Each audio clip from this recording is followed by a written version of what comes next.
Banyak banget pelajaran yang kita bisa ambil di dalam museum ini karena banyak banget sejarah yang diceritakan di dalam Sono Budaya ini. Iya, betul.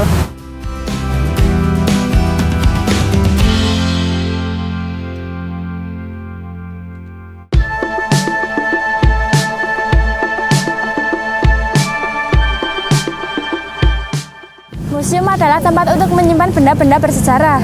Museum juga berfungsi untuk melestarikan dan memamerkan warisan budaya kepada masyarakat. Selain itu, museum juga dijadikan sebagai tempat wisata bagi masyarakat. Seperti Museum Sono Budaya yang ada di belakang saya ini. Yuk tanpa berlama-lama kita lihat sejarah apa yang ada di dalam museum ini.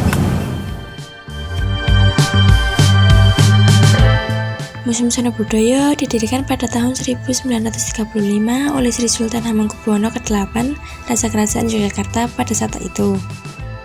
Tujuan pendirian museum ini adalah untuk melestarikan dan mempromosikan budaya dan sejarah Kerajaan Yogyakarta. Nama Sono Budaya berasal dari bahasa Jawa yang terdiri dari dua kata, Sono yang berarti tempat dan Budaya yang berarti budaya. Nama ini dipilih karena museum ini bertujuan untuk menampilkan dan melestarikan budaya dan kesenian Kerajaan Yogyakarta.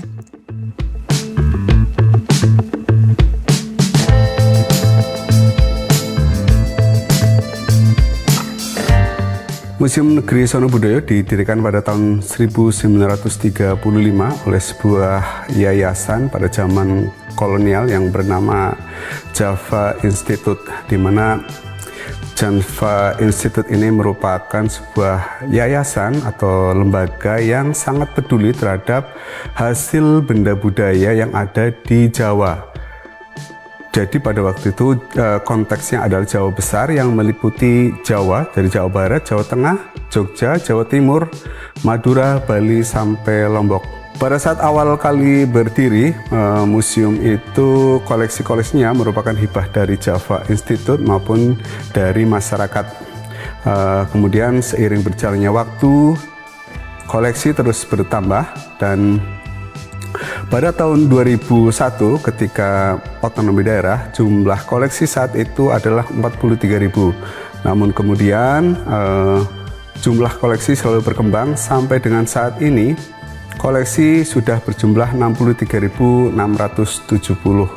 yang terdiri dari 10 jenis koleksi. Ada arkeologi, filologi, kramologi, biologi, etnografi, seni, dan teknologi.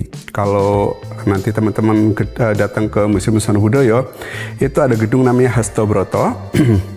Itu ada tentang perjamuan, kemudian bagaimana tentang perjalanan, bagaimana daur hidup, itu ada di sana. Bahkan kita juga menyajikan tidak hanya secara konvensional, koleksi-koleksi kita bajang, akan tetapi kita dukung dengan teknologi informasi. Ada beberapa hal, di antaranya penggunaan video mapping, kemudian virtual reality, dan beberapa video mapping atau virtual museum yang lain. Dan ini tentunya sangat berpengaruh terhadap apresiasi masyarakat ke Museum Sono Budaya. Sebagai perbandingan, pada tahun 2020, 2021, kemudian 2022, jumlah kunjungan Museum Sono Budaya itu sekitar 35 sampai 45.000 per tahun. Akan tetapi setelah kita meresmikan tata pamer baru di Gedung Hastobroto, jumlah pengunjung naik sangat drastis menjadi 293.000 per tahun. Itu di tahun 2023. Sedangkan di tahun 2022. Sedangkan di tahun 2023 jumlah kunjungan meningkat drastis lagi menjadi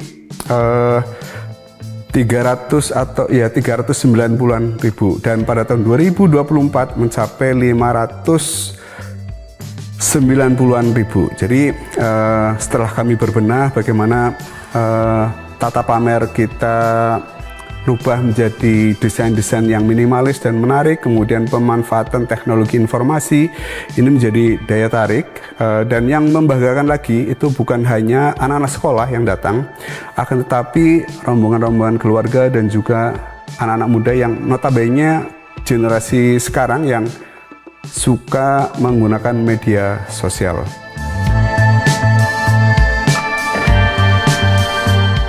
Biaya masuk museum itu untuk anak-anak itu anak sekolah batasannya itu sampai ke SMA.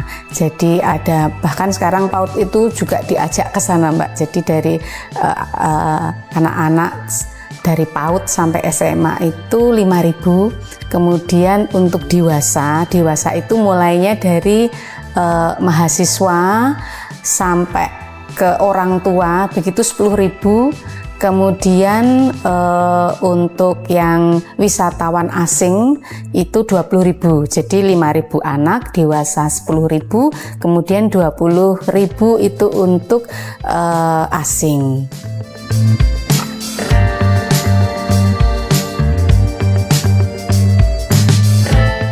Yang membuat kita tertarik untuk kunjung di Museum Sono Budoyo yang pertama karena isinya itu banyak banget sejarah-sejarah maupun yang berkaitan dengan budaya di Indonesia. Setelah itu Banyak banget pelajaran yang kita bisa ambil di dalam museum ini karena banyak banget sejarah yang diceritakan di dalam Sono Budoyo ini.